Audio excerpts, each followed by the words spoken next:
When something is important enough, you do it even if the odds are not in your favor.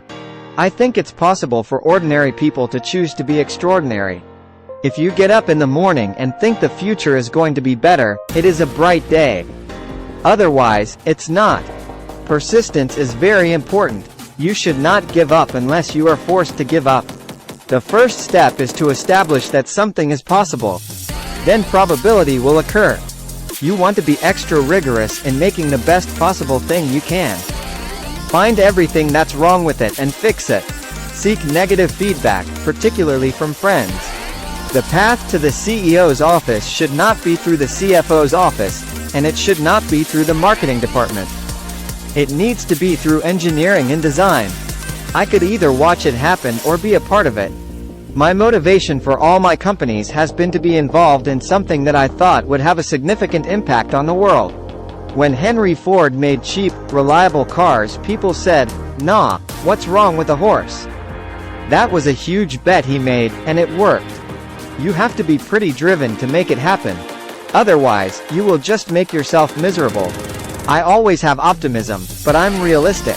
It was not with the expectation of great success that I started Tesla or SpaceX. It's just that I thought they were important enough to do anyway. I think life on Earth must be about more than just solving problems. It's got to be something inspiring, even if it is vicarious. It's okay to have your eggs in one basket as long as you control what happens to that basket. There's a tremendous bias against taking risks. Everyone is trying to optimize their ass covering. Really pay attention to negative feedback and solicit it, particularly from friends. People should pursue what they're passionate about. That will make them happier than pretty much anything else. You want to have a future where you're expecting things to be better, not one where you're expecting things to be worse.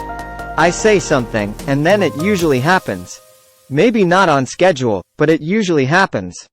The idea of lying on a beach as my main thing just sounds like the worst. It sounds horrible to me. I would go bonkers. I would have to be on serious drugs. I'd be super duper bored. I like high intensity. I don't create companies for the sake of creating companies, but to get things done. There's a tremendous amount of hard work and lack of sleep that goes into creating a company. I think most of the important stuff on the internet has been built. There will be continued innovation, for sure, but the great problems of the internet have essentially been solved. I think the best way to attract venture capital is to try and come up with a demonstration of whatever product or service it is and ideally take that as far as you can. I don't believe in the process. In fact, when I interview a potential employee and he or she says that it's all about the process, I see that as a bad sign.